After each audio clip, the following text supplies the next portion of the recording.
Bonjour à tout le monde. Nous allons avec l'aide de Hachem faire un shiur, un cours concernant la Hiloulat de Baba Saleh parce qu'on n'a pas assez parlé. Baba Saleh donc est décédé il y a 28 ans. Tzaddik Kazé, ce grand maître de la Kedusha surtout. Donc mon titre du thème est la Kedusha ou la joie. Donc la Kedusha ou la Simha, la sainteté. Pour arriver à devenir un arbre aussi fleurissant comme celui du Tzaddik Baba Saleh, ça n'est pas quelque chose qui est facile, ça n'est pas quelque chose qui est donné à tout le monde. Je pense qu'il est un des rares rabbanim dans sa génération, bien sûr, qui a marqué son d'or, sa génération, mais encore un peu plus la nôtre, ça fait 28 ans, que son nom retentit dans tous les foyers juifs. Il n'y a pas un endroit, je pense, au monde où Ashkenaz Farad, hein, où ils n'ont pas dans leur album ou bien dans les murs de leur maison une photo du tzaddik. La question est de savoir comment on arrive à être géant dans l'humilité. Alors il faut savoir que toutes les neshamot qui sont très grandes, celles qui représentent une neshama klalit, on appelle cela une neshama klalit, à savoir une neshama générale, grandiose, celle qui inclut en elle toute sa génération. Il faut être un homme avec une âme qui est reliée, bien sûr, avec un passé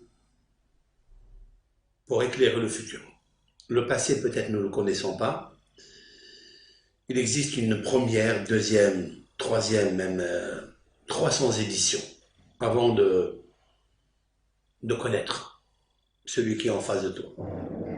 Ça peut être la femme avec qui tu es marié, avec le mari avec qui tu es marié, les enfants que tu as dans le foyer. Ça peut être des neshamot de très très lointains qui ont vécu des galganim, c'est-à-dire des roues de l'âme, et notamment Rabbi Israël Abu Hassira, le fils de Rabbi Masoud, le fils de Rabbi Yaakov Abu Hassira, Zatzal. Ce sont une lignée de rabbanim très prisés, parce qu'ils ont mis la prise là où il fallait. Et ils ont fait reprendre toute la génération dans la Teshuvah, dans la Emouna. Nous allons essayer ensemble de connaître par des anecdotes. Je raconterai ce que moi-même j'ai entendu par une personne qui a vécu avec Baba Saleh. J'ai rencontré cet homme dans un hôtel en Israël lorsque un samedi soir, on est sorti avec notre épouse. Et donc cette personne m'a raconté, alors qu'il jouait aux cartes avec sa femme, une petite partie de cartes. Et puis je lui ai parlé, j'ai dit d'où vous êtes. Il m'a raconté d'où il était, de la ville de Baba Saleh. Mais comme cette histoire, elle est passée par Marseille, je voudrais la raconter aussi avec l'aide de Hachem.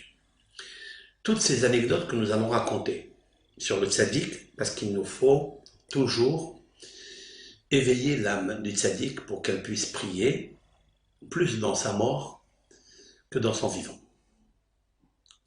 Nous savons aussi que c'est une période où la ségoula de Nishmat Kol Hay a pris son essor.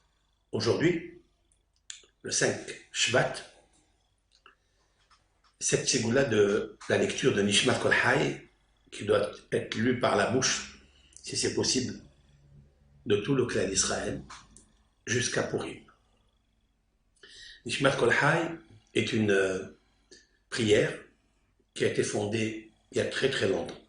Parce qu'il nous faut savoir qui a composé cette magnifique chanson. Nous allons, si Dieu veut, aussi parler de cette Ségoula de Nishmat Kol Hay. Nous allons essayer de la traduire et nous allons essayer de la comprendre. Pourquoi cette Ségoula, elle fait des miracles, des merveilles? Qui a écrit cette Ségoula? À quelle époque ça a été écrit? La discussion qu'il y a entre les rabbanim. Qui est l'auteur, compositeur de cette chanson, le shir Nishmat Kol Hay? Vous savez pourquoi je fais la relation entre les deux? Parce que le mois de Shvat est un mois où nos sages ont dit que, dans le Talmud, que Moshe Rabbeinu, à partir du 3 Shvat, il a composé la lecture de la Torah, tout simplement. À quel moment il a écrit et diffusé la Torah? Ça a été le jour de sa mort, c'est-à-dire le 7 Adar, certes. Mais quel est le mois qui a bénéficié, qui a mérité que Moshe Rabbeinu a expliqué la Torah? Il a éclairci les textes les plus difficiles de la Torah, avec les halachot relatives à chaque mitzvah de la Torah. Il y en a 613. La 613e mitzvah, c'est l'écriture d'un Sefer Torah. Nous l'avons fait avec l'aide de Hachem, où nous avons écrit un Sefer Torah à la mémoire de nos parents, Nishmatam Eden, que bénéficie la lumière de la Torah pour tout l'Am Israël. Parce qu'il nous faut toujours apprendre des tzadikim, que le Moshe Rabbeinu surtout. De lui en apprendre, c'est lui la racine de tout, de prier pour l'Am Israël. Comme l'a fait Moshe Rabbeinu, qui a été l'avocat number one pour le peuple d'Israël. Il les a sauvés de plusieurs malheurs grâce à la Torah.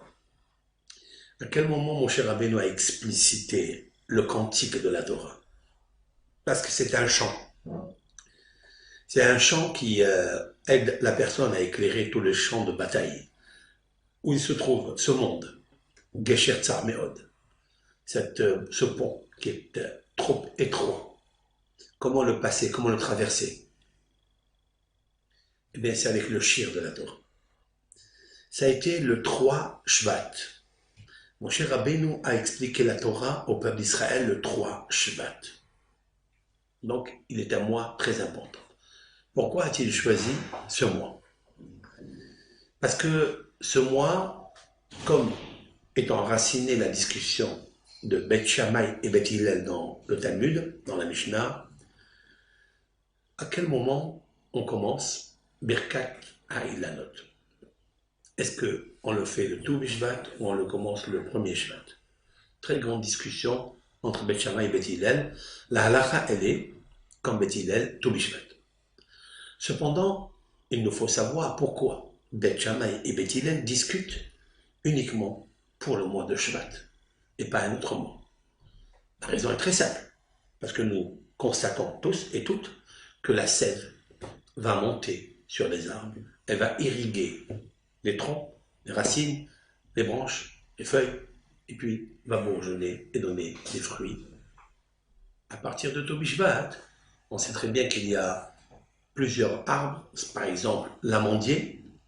Depuis le Tobi Shvat, où on comptait 60 jours, c'est le premier qui fleurit dans la création. La floraison des arbres commence par l'arbre qui s'appelle l'amandier. Et l'amandier a plusieurs ségoulottes, a plusieurs facultés, plusieurs vertus. Ne serait-ce que Yaakov Avinu nous a appris cela dans la paracha, lorsque Lavan lui a donné les brebis qui étaient toutes stériles, il a réussi à, grâce à un des arbres qui est l'amandier, c'est marqué là-bas, qui est l'amandier, il a réussi à faire une procréation de brebis qui n'arrivaient pas à tomber enceinte pendant des années. Et que Lavan, astucieux qu'il est, malin qu'il est, lui a fourgué, mais Yaakov a compris que l'amandier était aphrodisiaque. Et vous pouvez le vérifier ça dans la médecine, dans la communauté scientifique, que l'amandier fait partie des ségoulottes exceptionnelles. Même quand les prophètes ont vu dans la vision prophétique les arbres qui annonçaient des miracles, qui annonçaient des bonnes nouvelles, c'était Makel, Shakel, Ani, Ro'i. Makel, un bâton d'amandier. Les Shekedim ont des vertus extraordinaires.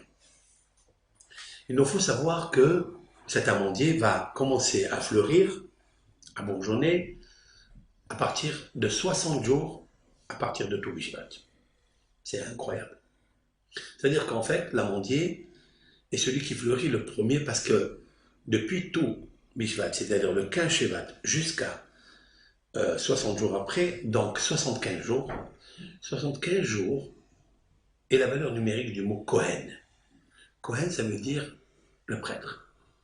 Mais le prêtre, il a la faculté, le rôle d'aider le peuple d'Israël, d'aider celui qui est angoissé, celui qui a commis une faute.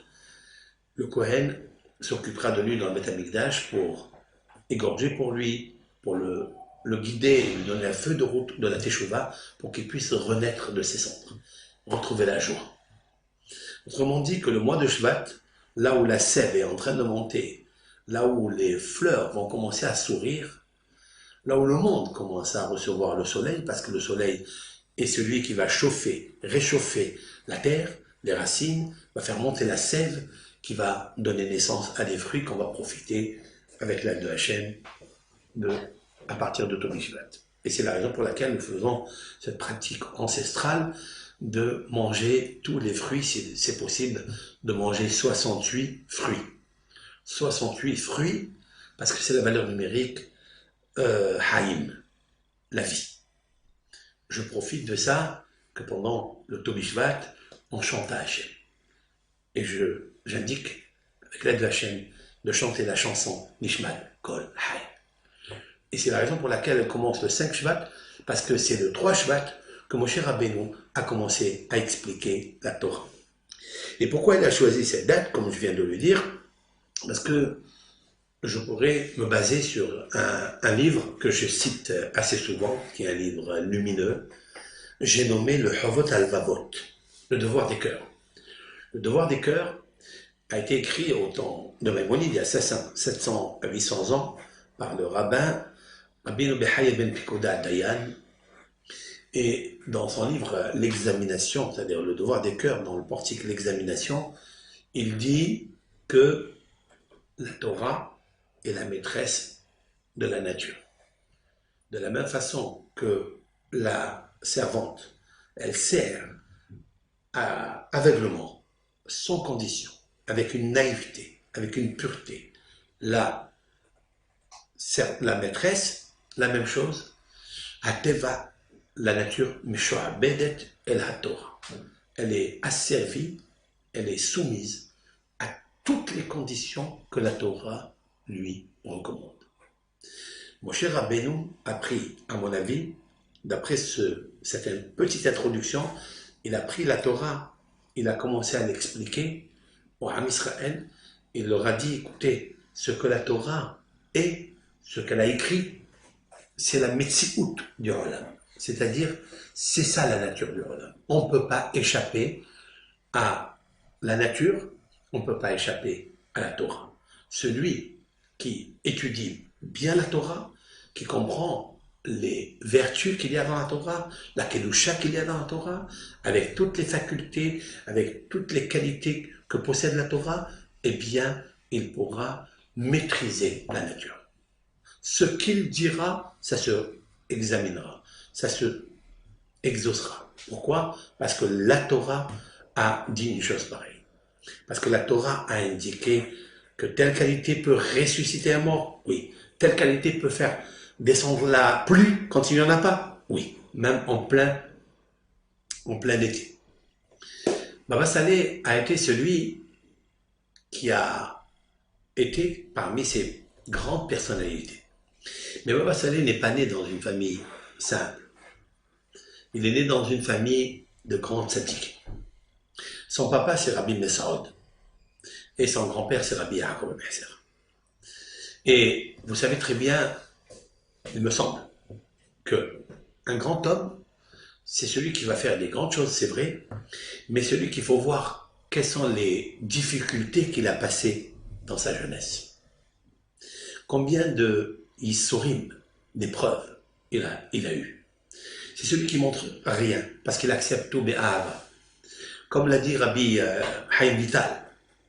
Rabbi Haïm Vital a dit que il nous faut avoir la simha tédérit, c'est-à-dire la joie instamment, la joie, et elle provient, bon, parce que c'est pas une chose facile, elle provient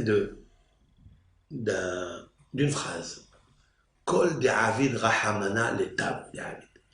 Tout ce que Dieu fait pour toi, pour le bien, il le fait pour toi. Ne cherche pas à comprendre.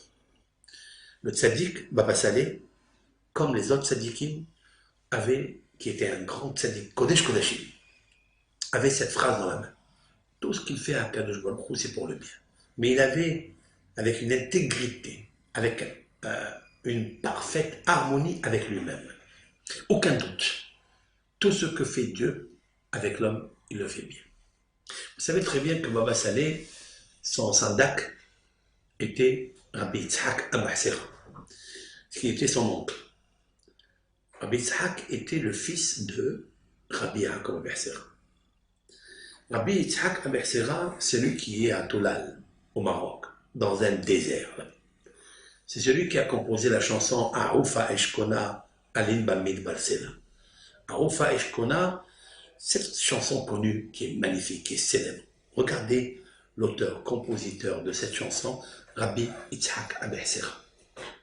Et combien ça s'est réalisé chez ce tzaddik qui est à Toula, là-bas, au fin fond d'un désert. Regardez la chanson qu'il a sortie de sa bouche, ça s'est réalisé dans sa mort. Aoufa Eshkona, c'est-à-dire je vais m'envoler et je vais résider à l'Inba Midbar. Je vais dormir dans un désert.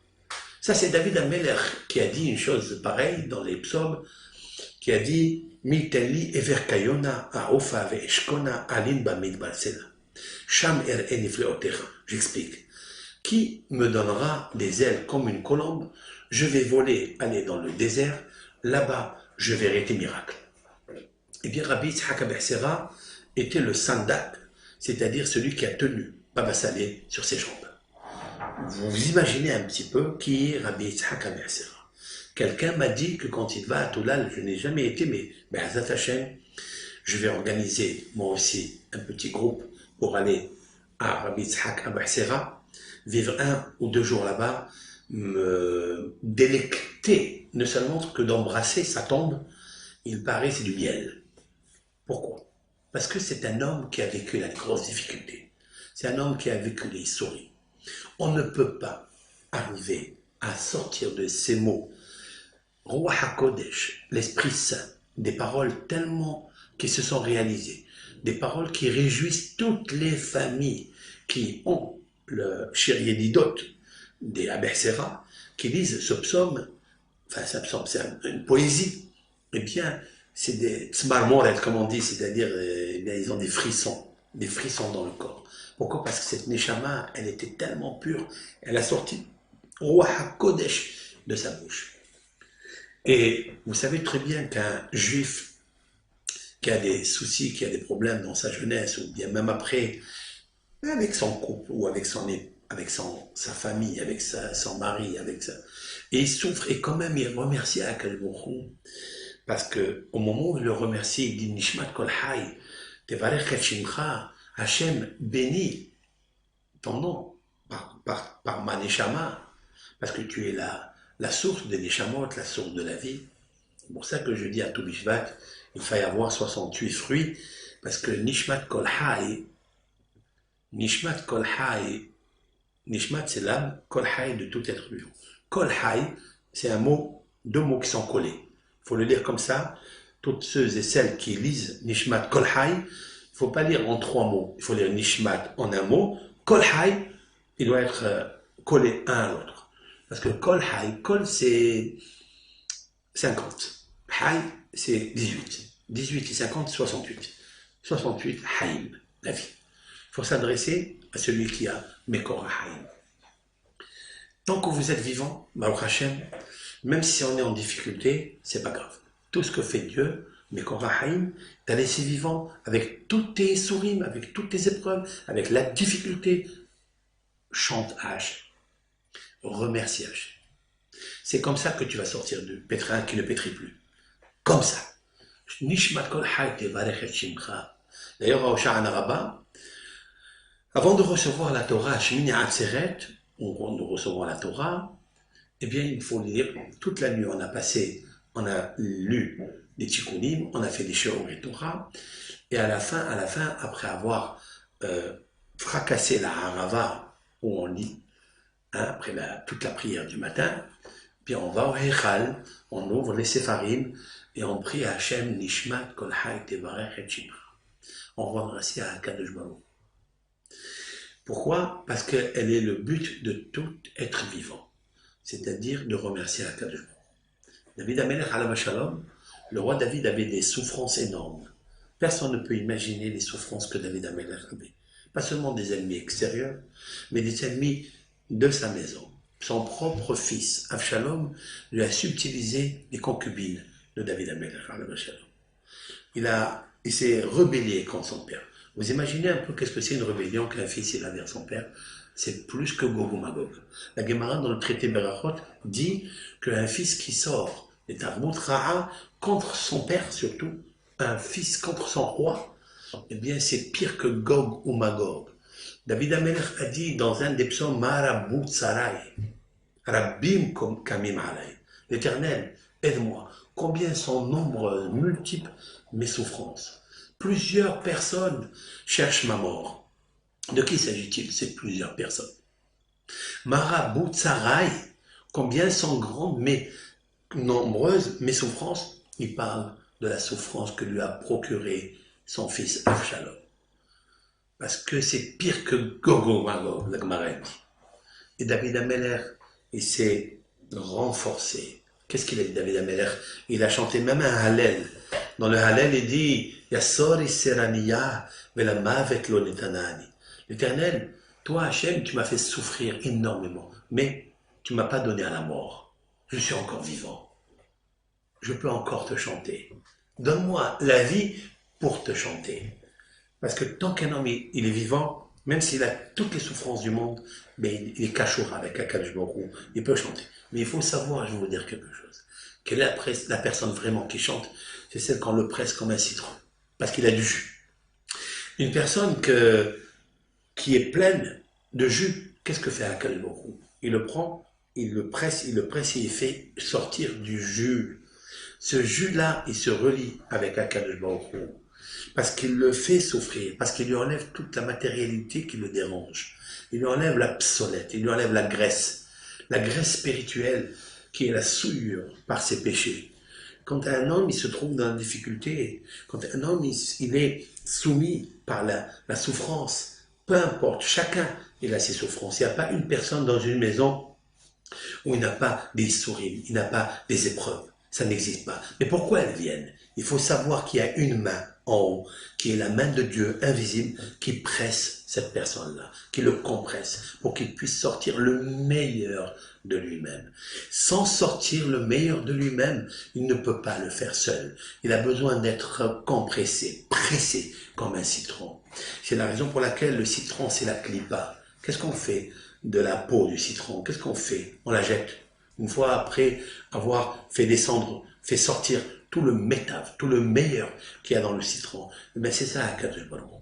Il y a une main qui te presse, qui te compresse, qui te dépresse. Pourquoi? Pour sortir de toi le bonheur qu'il y a en toi, qui est endormi, qui est couvert avec de la souillure, des couches sur des couches superposées. Et Akadosh Baruch Hu, qu'est-ce qu'il fait? Il éclate tous ces bunkers qui dérangent le Nitzutza Kedusha qui est à l'intérieur de toi. Sache-le ça. Et c'est merci quand tu reçois quelque chose qui te gêne, qui te dérange dans ta nature. Lève tes yeux à Akadosh Baruch Hu, lui dis merci, merci Hachem. On dit à Hachem, je ne veux pas recevoir des épreuves Parce que les épreuves, des fois, on n'arrive pas à les convaincre, à les surmonter et à monter sur. Alors on dit, l'otavéine ou les dénisayon, vélo l'idée bisayon. Ne m'amène pas à la honte. Cette honte elle vient des fois après avoir reçu une épreuve, où tu n'as pas réussi, où tu n'as pas chanté à Hachem. Tu vas te recroqueviller dans ton lit, tu vas essayer de partir je ne sais où en train de penser avec des fleuves d'imagination. Qu'est-ce qu'il y a? Pourquoi il m'arrive ça? J'ai honte de traverser la rue. J'ai honte d'y aller à la communauté. J'ai honte d'être dans ma famille. Pourquoi? Pourquoi? Parce qu'on t'a pressé, on t'a pressé. Mais qu'est-ce qu'il faut faire à ce moment-là? Il faut prier à Ribon. Maintenant, je vais vous raconter une petite histoire. D'avoir un sandak comme Rabbi Yitzhak Abersera, qui lui était un homme extraordinaire, il n'a pas pu sortir les paroles de Aoufa, Eshkona et d'autres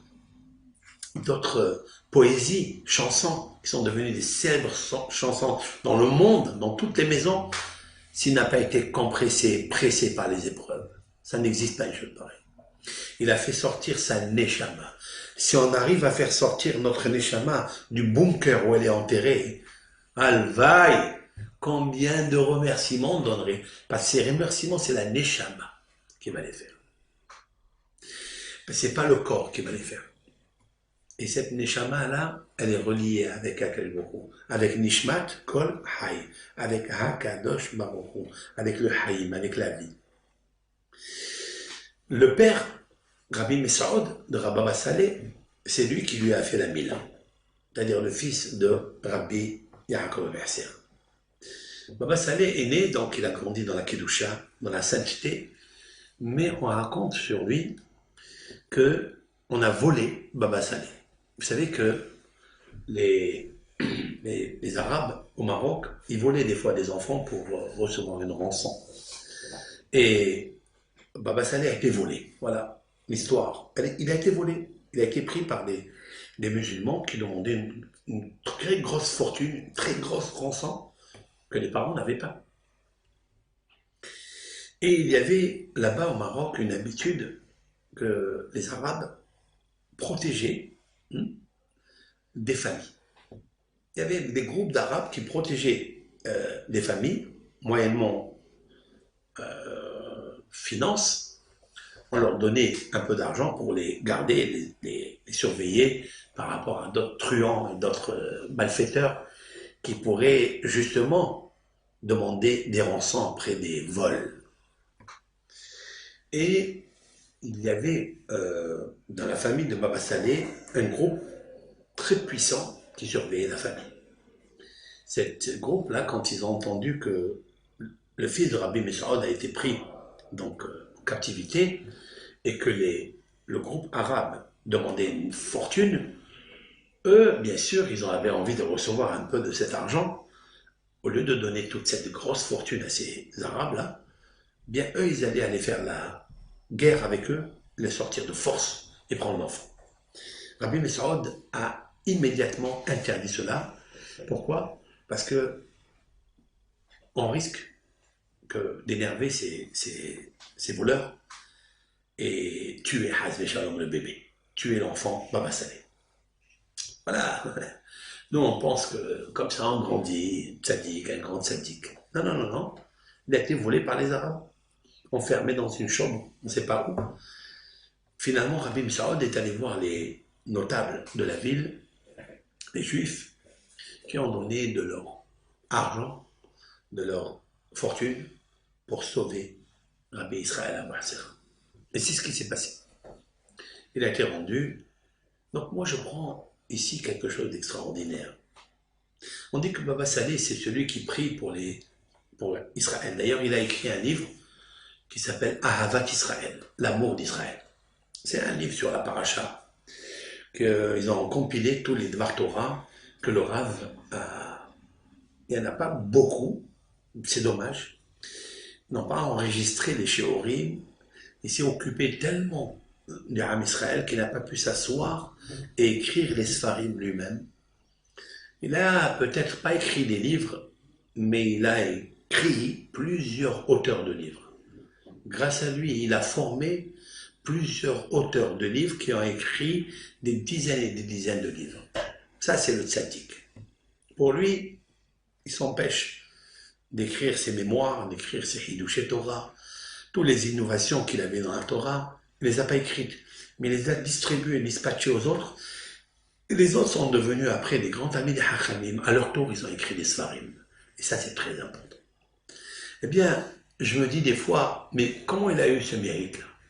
Pourquoi il s'est donné, s'est sacrifié pour prier pour le Ham Israël? Pourquoi?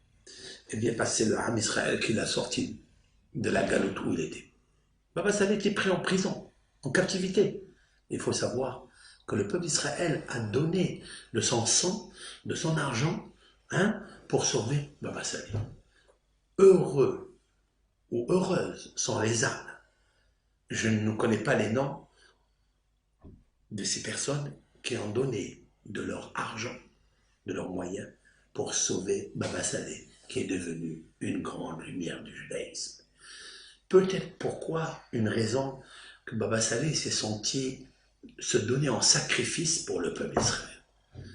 Imaginez un instant qu'il n'y avait pas ces personnes qui ont dépensé leur fortune pour lui. Qu'est-ce qu'on serait devenu aujourd'hui?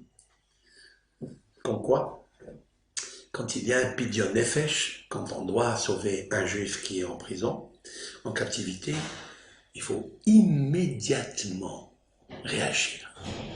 Pas penser un instant. Peut-être oui, peut-être non, peut-être c'est faux, peut-être c'est pas. Il n'y a pas à réfléchir une minute.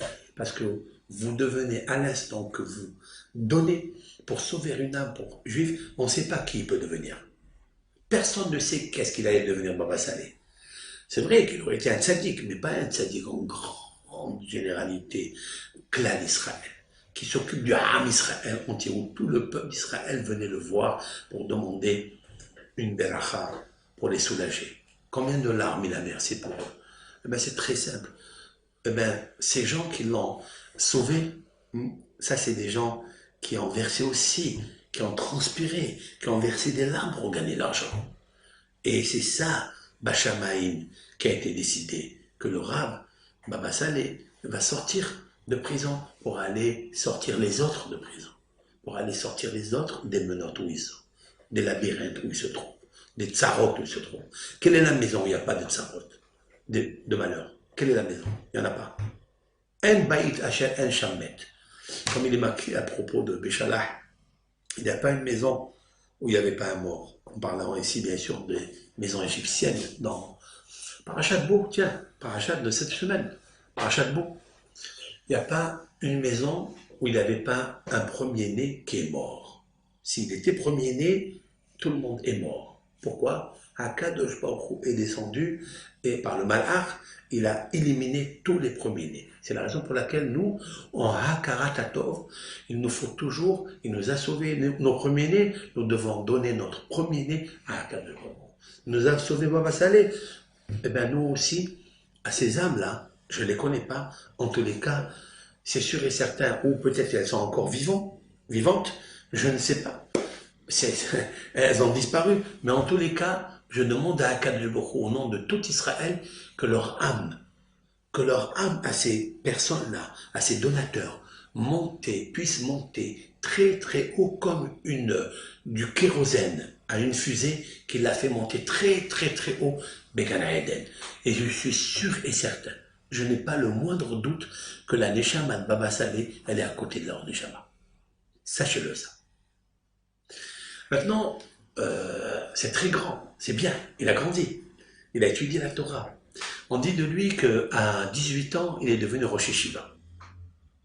C'était le Rosh Yeshiva de la Yeshiva de Abir Yaakov. Abir Yaakov, c'est un passouk dans la Torah, dans Parashat Vayhi. C'est Yaakov qui va bénir Yosef, Tzadik, et c'est marqué Mité Abir Yaakov. Et ce titre de Abir Yaakov, c'est-à-dire Yaakov le fort, on l'a donné à Rabbi Yaakov Bersera, qui a écrit un ouvrage qui s'appelle Abir Yaakov. Et Abir Yaakov, cette yeshiva qui faisait grandir et pousser des Talmidei Hachamim, le Rosh Yeshiva est devenu, et celui qui est Baba Salé, qui a donc diffusé enseigner la Torah nuit et jour à ces Talmidim, qui, à leur tour, ont enseigné la Torah. C'est le but du peuple d'Israël, c'est d'enseigner et de partager la Torah avec les autres pour donner la possibilité à chaque juif qui se trouve là où il se trouve, dans la situation, il se trouve dans le niveau où il se trouve, de lui donner de l'eau pour étancher la soif de l'âme qui attend de boire cette eau de la Torah. Grâce à Dieu, aujourd'hui, nous avons ces réseaux sociaux où Akadosh nous a donné la possibilité de dispatcher, de diffuser la Torah, qui fuse grâce à Dieu dans tous les sens par nos rabbanim, et combien vous êtes méritant. Lorsque vous écoutez un shiur, vous le partagez, mais quel mérite! Vous ne savez pas ce que vous faites. Personne ne peut calculer au moment où il a partagé un cours avec une personne, je ne sais où elle se trouve, vous ne savez pas quel est le bonheur que vous avez procuré, pas à l'autre, certes, mais à vous. Mais ça, vous le verrez peut-être pas dans ce monde, mais vous le verrez dans un monde de vérité. Dans le monde où il n'y a pas de partage, dans le monde où on est ce qu'on a et on a ce qu'on est, on ne peut pas aller plus loin. Mais grâce à ces partages que vous faites pour tous les shiurim de Torah que vous écoutez, incommensurable le mérite que c'est. Grandiose, grandiose. Ces personnes qui ont sauvé Baba Salé, on ne les connaît pas, mais on est sûr que cette histoire qui a été racontée par ses petits-enfants, ses enfants, eh bien, sachez-le qu'ils ont un grand mérite, ces gens-là. Ils ont la plus grande mitzvah de Pidyon Nefesh, et ça parce qu'il devait sortir un grand sadique. Mais pour sortir un grand sadique, il faut passer par l'obscurité. À l'instar de Yosef Hatzadik. Yosef Hatzadik, 17 ans, à côté de son père, en Eretz Israël, celui qui étudie la Torah, tranquille, dans son Beth Midrash, il a été arraché des mains de son père, de la maison de son père, jeté dans un trou, un bord, et après vendu comme un esclave, avec 2 sous pour acheter des chaussures, Nahalaïm, des sandales. Et le jeter après en Égypte, et le jeter après 12 ans dans les geôles d'Égypte, qui étaient des oubliettes. Cet homme-là était obligé de sortir un grand homme, Yosef Hatzadik. Celui qui va être l'homme le plus économe du monde, par la chorma, la sagesse. Comment on acquiert la sagesse? Comment on garde la simha, la joie, en étant dans une geôle matérielle et intellectuelle? Comment c'est possible? Ben c'est très simple. Le citron, rappelez-vous, Akadosh le presse. Parce que quand on n'a pas encore réussi de sortir de son labyrinthe, c'est parce qu'on n'a pas sorti la neshama de son labyrinthe qui est en nous. Le jour où on la sort de son labyrinthe, elle éclate. Et elle a les éclats qui vont dans tous les sens. Elle éclaire tout le corps humain. Elle chante Akadosh. Si aujourd'hui tu ne chantes pas, c'est parce que tu es compressé, parce que tu es couvert de souillure, parce que tu as fait une faute, parce que tu as quelque chose qui ne va pas en toi. Et la neshama, elle descend jusqu'au pied. Plus exactement, elle va jusqu'au talon et elle se cache là-bas. Et quand tu marches, tu l'écrases. Tu l'écrases.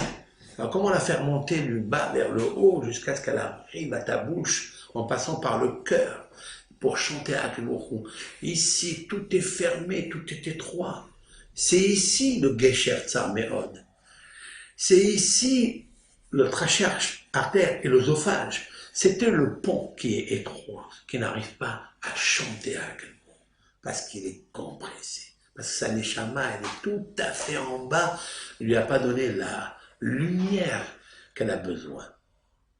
Comment on fait ça? Comment on fait ça? Des fois, quand on n'arrive pas à nous-mêmes, eh bien, Akadosh, il t'aime tellement qu'il va te presser. Il va... Vous savez quoi? C'est comme quelqu'un qui a un bouton plein de pus. On ne peut pas sortir le pus. Jusqu'à ce que tu le presses, tu l'éclates. Et là où il sort le pus. Ça, c'est le négatif. Mais quand pour sortir ta neshama de toi pour qu'elle chante, parce que la neshama ne fait que chanter. Si vraiment vous avez la neshama, si on a la neshama, quand on regardez l'exemple typique, le Shabbat. Le Shabbat, on se met à chanter à la synagogue. La semaine, on chante, mais c'est pas pareil que le Shabbat. Parce que le Shabbat, il y a un supplément d'âme, pas une âme supplémentaire, hein. On appelle ça Neshama Yetera, c'est-à-dire un supplément d'âme que la semaine. Elle se met à chanter. C'est un exemple qui peut exister toute la semaine, la chanson. Baba Saleh chantait toute la journée. Rabbi Ishaq Abou Hassera chantait toute la journée à Kadosh Baruch.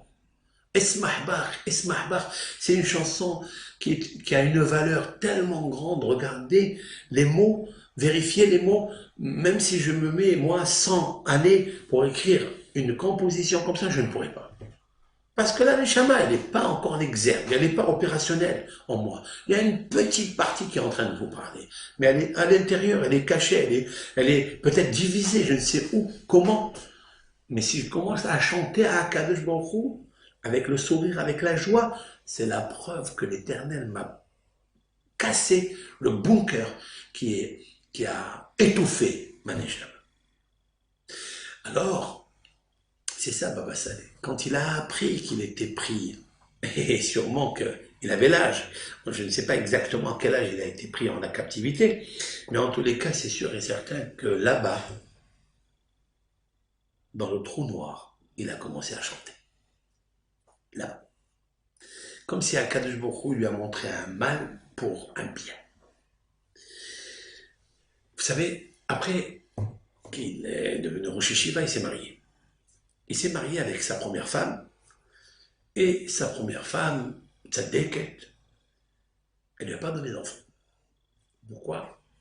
Elle n'a pas pu tomber enceinte les 2 ans qu'il a vécu avec elle. Puis après, elle est morte. Vous savez, quand un homme il perd une femme, quelle souffrance.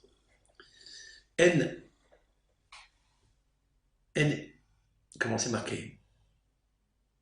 C'est marqué là-bas, Meta alay Rachel. Lorsque Yaakov Avinu, il a perdu Rachel, il a perdu toute la lumière. Va'ani beboim ipadan Meta alay Rachel. Meta alay. Qu'est-ce que c'est Meta alay? Elle est morte pour moi, mais elle est morte pour tout le monde. Elle est morte pour ses parents, elle est morte pour ses enfants. Elle a disparu pour tout le monde. C'est quoi elle a disparu de moi, Rachel? En isha meta el alibala. Nos sages de dire une phrase clé, puissante. Lorsqu'une femme décède, elle ne décède que pour son mari. C'est fini. Ce mari-là commence à perdre tout l'espoir, toute la force.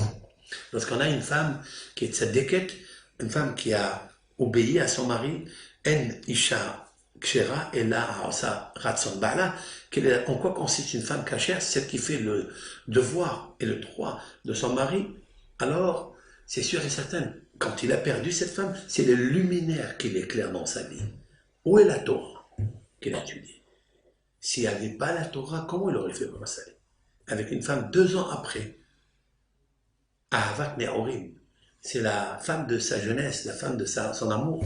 Comment est-ce possible que celle qui l'a laissé étudier la Torah, celle qui l'a laissé diffuser la Torah?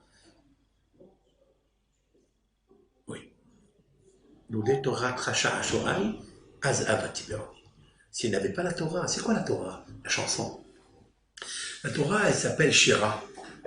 Kitvu lachem et Shira azot. Écrivez pour vous cette Shira, c'est-à-dire ce cantique. Pourquoi la Torah, elle s'appelle cantique? Parce que sans elle, tu ne peux pas chanter. Sans elle, tu ne peux pas adoucir les rigueurs qui surgissent dans tous les sens et tous les jours. Depuis que le Beit HaMikdash a été détruit, nos sages disent, chaque jour est plus maudit que l'autre. Chaque jour qui passe, il est maudit. Chaque jour. Comment faire pour adoucir toutes ces malédictions-là? Comment c'est possible? Quand vous perdez, Hazve Shalom, vous perdez la femme de votre vie, de votre jeunesse. Zachartila Hesen Neoraïr. Hesen Neoraïr. L'Éternel fait avec l'homme un Hesen énorme.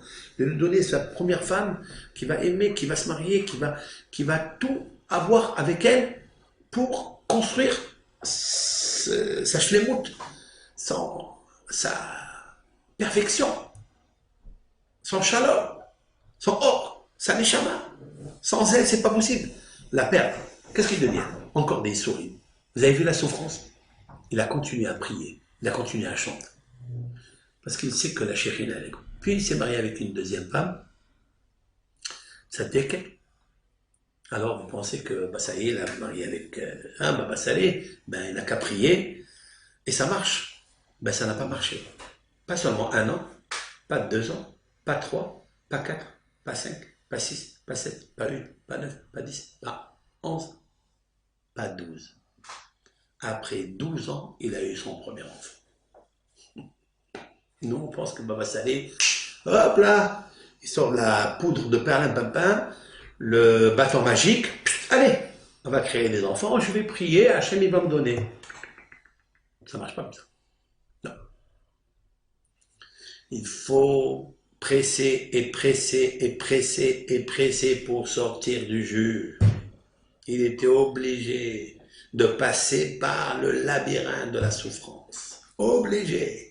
Pour devenir des tzadikim et continuer la lignée de son grand-père, son arrière-grand-père, c'est pas comme ça, on claque des doigts. C'est une fois qu'il s'est formaté par les souffrances, c'est là où il est devenu quelqu'un. Pourquoi? Parce que c'est la neshama qui chante. C'est pas le corps qui chante. Où c'est marqué que c'est la neshama qui chante? Nishmat kol hay. Où c'est marqué Nishmat kol hay? Kol ha-neshama tehalelia. Alléluia. Retenez ça. Kol ha-neshama tehalelia. Toute la neshama, elle remercie Akadosh Baruch Hu. Kol ha-neshama. C'est quoi Kol ha-neshama? Toute la neshama. Qui a toute la neshama? C'est pas possible.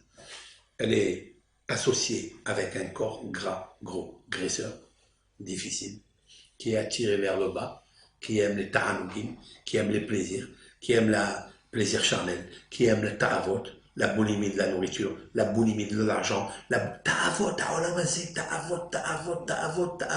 les plaisirs, envie, encore, je change, et encore ça, et encore ça. La neshama, où elle est? Plus tu as enrichi ton corps et les désirs du corps, et plus tu appauvris ta neshama. Mais qu'est-ce que fait Akadosh Baruch Hu quand c'est une neshama tellement haute? Mais cette neshama, elle est protégée par d'autres rabbins, qui sont les parents ou le trisaïeul, qui ont prié, qui ont souffert, elles ont souffert dans leur vie pour donner naissance à cette neshama qui, elle aussi, elle est obligée de passer par le labyrinthe des souffrances. Une fois que tu as cassé tous les bunkers qui sont autour, tous les cercueils, hein, c'est pas un mot que j'aime dire, mais une fois que tu as brisé toutes ces forces négatives qui sont autour de toi, qui te menottent, la neshama, elle sort à plein essor. Elle monte comme un ressort. Et elle brille. Alors, Kol ha-neshama te'alelia. J'ai calculé une fois la valeur numérique du mot Kol ha-neshama te'alelia, alléluia, valeur numérique Moshe Rabbeinu. Ça vous dit quelque chose? C'est pas beau ça? C'est magnifique. Moshe Rabbeinu. Ah, quelle phrase! Quelle phrase! Moshe Rabbeinu, le centre de la Torah, le centre des prophéties, le centre de tout le nucléaire spirituel. Tout ce qui est marqué dans la Torah, si on fait attention, c'est tellement puissant, tellement puissant. Kol ha-neshama te'alelia, alléluia. David Ameller terminera les 150 psaumes par cette phrase. Kol ha-neshama te'alelia, alléluia. Je remercie mon cher Rabbeinu, comme s'il disait, mon cher Rabbeinu alav shalom. C'était l'âme parfaite, même dans sa vieillesse. La Torah dit, son œil n'a pas faibli et il n'a pas perdu la lucidité. Il était comme un jeune homme, fort à 120 ans. Mais comment on peut obtenir une chose pareille? Alors que nous, on commence à déjà à faiblir, à plier, et on a un pied ici et un pied de l'autre côté du monde, malheureusement. Comment? Parce qu'il n'avait pas de corps. Moshe Rabbeinu n'avait pas de corps. Moshe Rabbeinu a travaillé tellement sur lui. Il s'est tellement éloigné des choses matérielles qui abîment l'homme, qui affectent l'homme, qui font faner le corps de l'homme. Qu'est-ce qu'il a fait Moshe Rabbeinu alav shalom? Il a rendu son corps neshama. Kol haguf shelo, tout le corps à lui, il est devenu Neshama. Kol Neshama te Alléluia, Alléluia. Lorsque le corps est devenu Neshama, alors il a pu écrire la Torah. Alors il a pu rester 40 jours et 40 nuits sans manger, sans boire, sans dormir. 3 fois. La Torah, elle va écrire 3 fois Moshe Rabbeinu est monté, 40 jours et 40 nuits. C'est possible ça? On n'arrive pas à jeûner le jour de Kippour. Le jour de Kippour, on enlève les yeux à Hachem, on dit à Hachem, quand est-ce qu'elle va terminer cette journée? On prie en tous les cas, qu'elle se termine. On attend parce que c'est impossible. On est tellement habitué. On a tellement habitué le contraire. Sa neshama, elle est petite. Mais celui qui a une neshama grandiose, il peut jeûner 3-4 jours, Baba Salé. Dans ces jours-là, ces jours-ci qu'on appelle Yemé HaShovavim, dans ces parachiotes, il commençait à jeûner depuis samedi soir jusqu'à vendredi. Plusieurs fois dans la semaine. Plusieurs semaines, je veux dire. Plusieurs semaines par le jeûne. Paraît-il qu'un jour, son élève a raconté que quand il est descendu au mikvé, parce que le mikvé, c'était son point fort de la Kedusha, il est descendu, il a pu voir l'eau qu'il a bu Baba Salé et qui était ici, dans l'œsophage, la trachée artère, ici. Il a vu à travers son corps, tellement il était transparent. Et on le voit, c'est pas la peine de... On nous raconte des choses, il y a aujourd'hui des vidéos, il y a aujourd'hui des... Je vous ai raconté moi-même, à l'âge de 18 ans, j'ai vu son corps filiforme, très fin, par terre. Je l'ai vu. Ça m'a marqué tellement la kedusha de cet homme. Mais comment il réussit à jeûner une semaine d'affilée, une autre pendant 6 semaines? Quand c'est une année embolismique, où on lit, il y a 13 mois dans l'année, 8 semaines. On ajoute Parashat Teruma, Parashat Tetzavé. Dans ces semaines où il y a un grand tikkun à faire, pour rattraper la joie, pour ramener la neshama à ce qu'elle soit opérationnelle dans tous les membres de son corps. HaKadosh Baruch Hu a dit à Moshe Rabbeinu, parce que tu as eu le kavod de la Shekhinah, parce que tu t'es éloigné de toutes les choses qui abîment l'homme, je vais résider en toi dans les 248 os de ton âme et 365 veines de ton âme, et donc cette lumière de la Shekhinah qui est dans les 613 membres va pénétrer dans le corps humain que tu as, avec lequel tu es habillé. Je vais rentrer là-bas et ton corps deviendra une âme. Voilà pourquoi la raison, mon cher Rabbeinu, personne n'a pu l'enterrer, que lui à 4 jours. Quel est l'homme méritant qui aurait pu toucher le corps de mon cher Rabbeinu? Personne. Même pas Aaron, son frère, qui était Kodesh Kodashim, qui était un grand dans la sainteté. Aaron à Cohen, qui recevait en même temps, équilibré, une fois lui, une fois Moshe, la parole de Dieu. Mais le toucher à Moshe Rabbeinu, à l'âge de 120 ans, c'était quasi impossible, parce qu'on ne peut pas toucher avec un corps une âme. Le corps de Moshe. Et c'est pourquoi la Torah explicitement va dire cette phrase, Vaikvor Oto Bagay. Et l'Éternel lui-même va l'enterrer. Où il est, Moshe Rabbeinu? Personne ne peut savoir où il est. La Torah l'a dit. Pourquoi? Parce qu'il s'est tellement affiné, il a tellement brisé l'orgueil, il a tellement amplifié sa neshama, tellement qu'elle est devenue adina. Elle est devenue tellement bonne, tellement délicieuse, tellement exquise. On pourrait la manger. Elle pourrait nous donner un petit peu. C'est pas la peine de le manger ni de le boire. La Torah qu'il a écrit, ça me suffit. Le fait de la lire, tu fais rentrer les lettres de la Torah à l'intérieur de toi, et celle-là, comme une ventouse, va prendre la neshama qui, des fois, elle est des marguerotables. Elle est en bas tout à fait, et elle les fait monter vers le haut. Kol ha-neshama te'alidea. C'est ça, Nishmat Kol Hay. Nishmat Kol Hay tevarech et shimcha Hashem Elokeinu. Avec ton âme qui est à l'intérieur de toi, tu dois t'attacher à HaKadosh Baruch Hu. Peu importe les problèmes que tu as. Peu importe. Tu dois, et plus tu sors les shvachot les tishbahot, les éloges, tu arrives à chanter et plus c'est une preuve que tes yeux ils vont briller. Et tu vas éliminer tous les problèmes que tu as. Chante et tu verras. Et là, bien sûr, le contenu de Nishmat Kol Hay, je fais donc un jumelage entre les deux. Le contenu, c'est la Hoda'a Hashem qui n'existe que à Kadosh Baruch. Voilà, c'est tout. C'est ça le contenu. Bien sûr, il y a des phrases magnifiques. Et nous verrons tout à l'heure qui a écrit ce livre, qui a écrit ce psaume, enfin cette poésie-là. Il y a qui disent que c'est Shimon ben Shattah. Shimon ben Shattah était donc, il y a 2000 ans, un docteur de la Mishnah. D'ailleurs, vous regardez l'acrostiche, ça commence par un Shin en. Donc, vous verrez que c'est écrit, et l'acrostiche, c'est Shimon. Alors, il y a qui dit c'est Shimon ben Shattah, il y a qui dit c'est un autre Shimon, mais le Sefer Vitri, c'est un livre qui est assez recommandé et assez précis, a dit que c'est Shimon ben Shattah. Shimon ben Shattah était donc au temps de la Mishnah, et c'est lui qui a écrit cette poésie extraordinaire.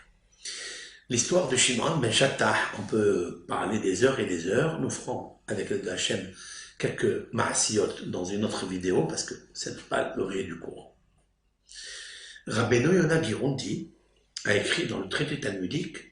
Rabbeinu Yonah Girondi était donc un rabbin il y a fin du XIIe siècle, et il était en Italie, en Espagne, et le Rav il y avait un en Allemagne et un en Espagne.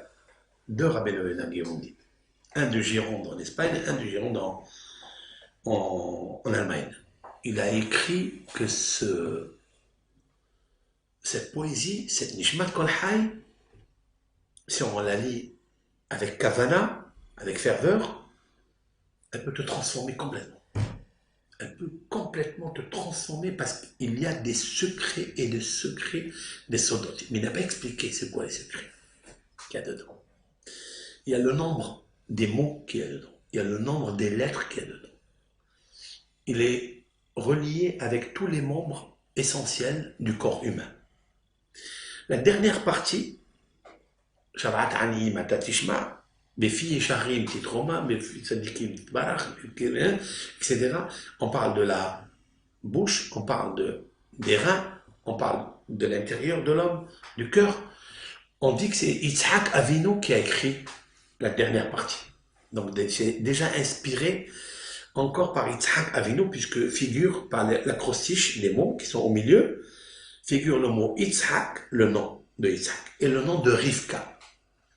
Autrement dit que Yitzhak, il a, je crois que c'est Rabbi Haim Palachi qui a dit ça, hein, c'est un rabbin de Turquie, il y a 300 et quelques années, qui a dit que Yitzhak Avinu, lorsque Rivka était stérile, il a chanté à Kadosh Baruch Hu par la bouche, par le cœur, par les reins, et c'est comme ça qu'il a fabriqué le cœur, hein, de Yaakov Avinu, la bouche de Yaakov Avinu, les reins de Yaakov Avinu. Le petit bébé qui naîtra 20 ans après le mariage de Yitzhak et Rivka, puisqu'elle était stérile pendant 20 ans, ben ça, des fois ça dure 20 ans. Baba Salé n'a pas eu d'enfant 12 ans. Donc pourquoi tout ça?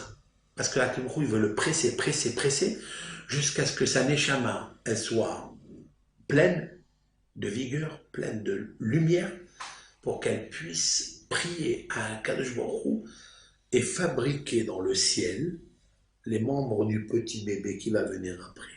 Ces membres du petit bébé qui vont venir sont composés et ils sont imprégnés par les lettres de la chanson que vous faites. Et cette Neshama qui va descendre comme celle de Yaakov Avinu, eh bien, ça sera celui qui va donner naissance à Israël. Il s'appellera Yaakov, il s'appellera Israël. Bien, Baba Salé, il s'appelle Israël. Il aurait pu s'appeler Yaakov.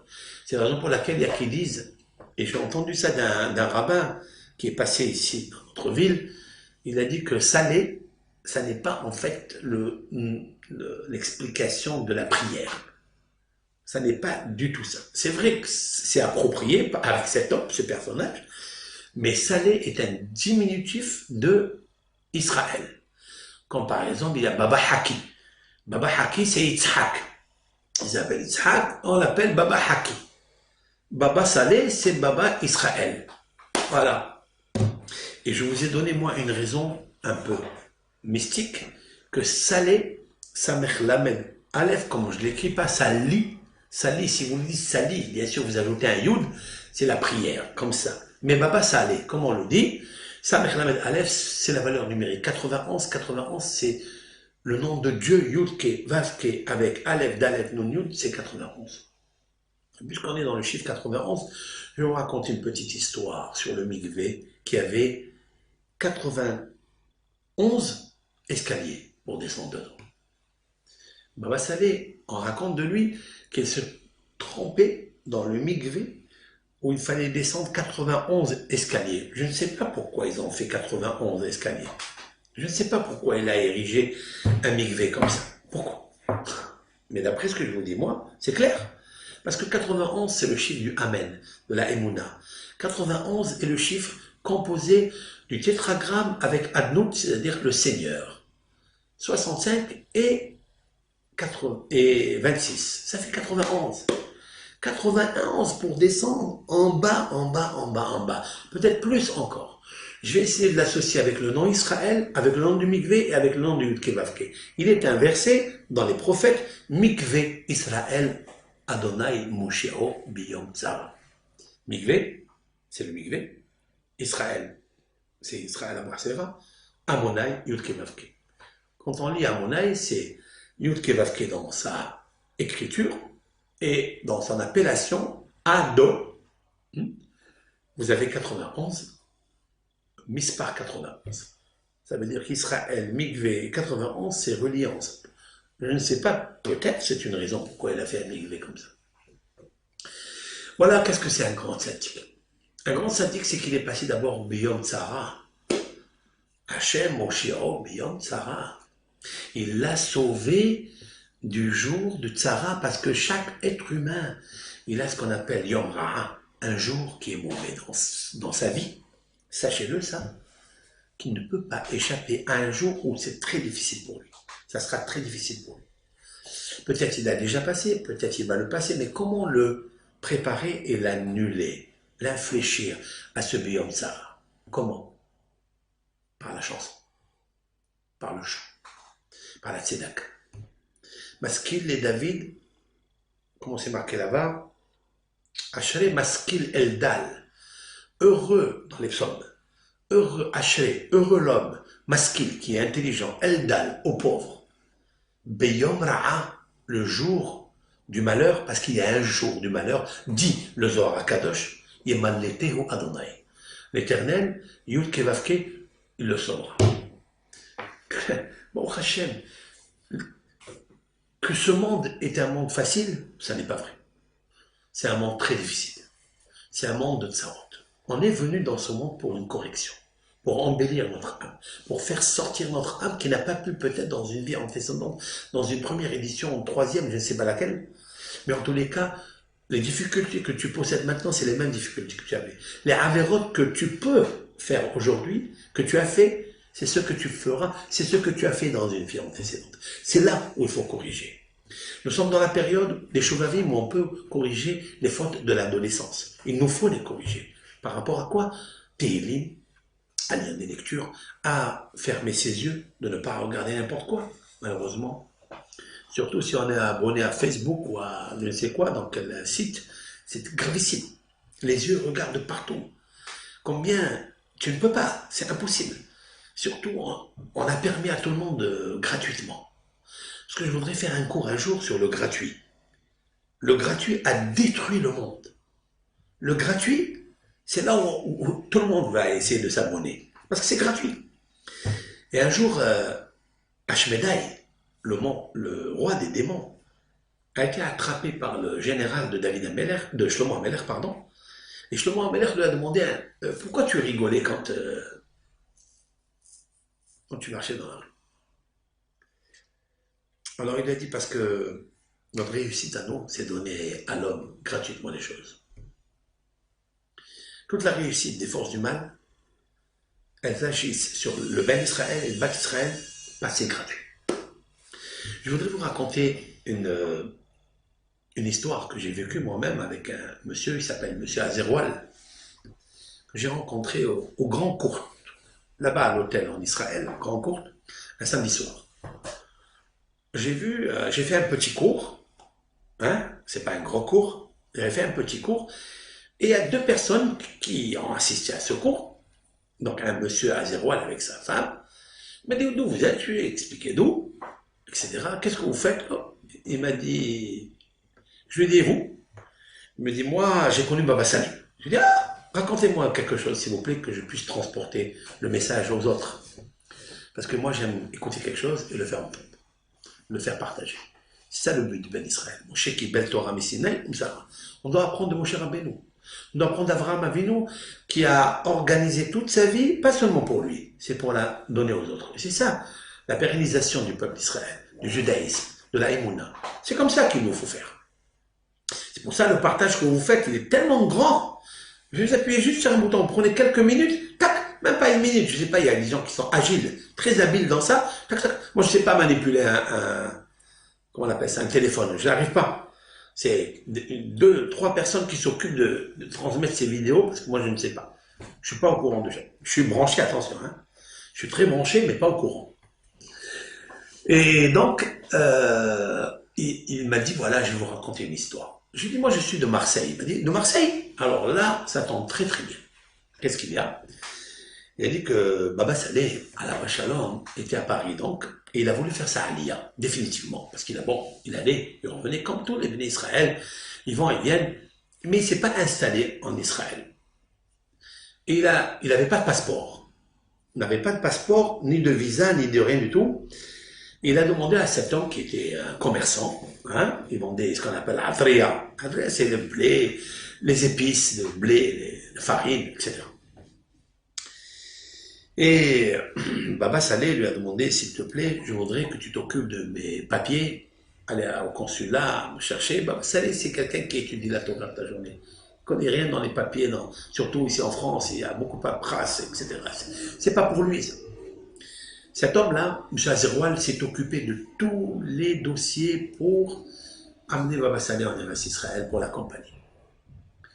Et il lui a demandé, s'il te plaît, tu m'accompagnes de Paris à Marseille en train à l'époque. Ici à Marseille, il y avait ce qu'on appelle le camp d'Arenas. C'est le campement par où l'Armée Israël passe, voyageait en Israël, faisait la Hani en Israël. C'est ce qu'il a fait. Il l'a accompagné, il est resté à côté de lui 2 jours, jusqu'à ce que Baba Saleh est monté sur le bateau, et il est parti en Israël, et là-bas, il est allé à Ashkelon, Yavne, et il a atterri, bien sûr, à Netivot, comme tout le monde le sait. Avant de partir, Baba Saleh lui a demandé, tu peux me demander ce que tu veux. Demande-moi quelque chose. Je veux être reconnaissant avec ce que tu as fait pour moi. Et il lui a dit, tu sais, il lui a dit, d'accord. Il lui a dit, j'ai acheté beaucoup de marchandises. Il avait des hangars de farine, de blé, beaucoup d'alimentation. Et ça ne s'est pas vendu. Ça ne s'est pas vendu. Il y avait au sol, je ne sais pas combien de millions de dirhams, au sol, comme ça, qui gisaient, il fallait leur faire hashkava. Des années, 3-4 ans. Vous savez quelle perte, quel tsar de cet homme-là. Regardez Mila Shamaim, comment les choses ils se font. C'est incroyable. Et surtout avec un tzaddik comme Baba Saleh. Alors Baba Saleh lui a dit, écoute, cela c'est la marchandise. Il lui a dit, dans une semaine, tu vas la vendre.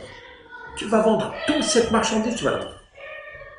Et là, M. Azeroual, il a dit, écoutez, je peux lui faire des passeports, je peux lui faire tout ce qu'il veut. Mais comment elle va disparaître comme ça? Je vais la vendre. Vous savez combien j'ai des tonnes de farine, de sacs, des blés, du riz? Eh bien, Rabotaï, 3 jours après, a éclaté la guerre France-Maroc. La France et le Maroc a éclaté la guerre. Et voilà que l'armée du Maroc et l'armée de Nonushin Sédou, Ils lui ont commandé toute la nourriture. En une semaine, 3 mois, il a fini de vendre toute la nourriture. Il s'est enrichi, mais alors, la famille Azerwal. Je ne sais pas, je ne me rappelle pas le prénom parce qu'il y a plusieurs frères, mais celui-ci qui a accompagné le tzaddik, regardez la bouche du Rav. Mais vous croyez que c'est facile? Vous croyez qu'il a sorti de sa bouche comme ça, de sa manche comme ça? Hop là! Mais avant de sortir de sa manche quelque chose, il a fait la paire de manches. Il a fait la difficulté, il a subi des choses incroyables, de tsar, pour prier à Kadosh Baruch Hu pour que ça marche. Pourquoi tout ça? Parce que son âme était embellie. Le Rav, on est venu une fois, un homme de Pardes-Katz. Pardes-Katz en Israël est venu le voir parce que sa fille ne parlait pas. 4 ans, elle ne parlait pas et elle ne marchait pas. Et la personne qui a raconté ça, il s'appelle Rav Harel Hoder, que j'ai écouté moi-même. Et quand il racontait ça à Pardes-Katz, cette histoire que je vais vous dire, il a raconté, la personne qui a vécu le miracle s'est levée devant l'assemblée et il a dit, c'est moi la personne qui a vécu cette histoire.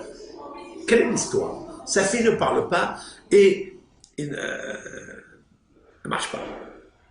Ok. Et voilà que ce Rav, sa femme, toujours les femmes, Dieu bénisse, elle lui a dit, il y a un Rav, un Netivot, on dit de lui des merveilles.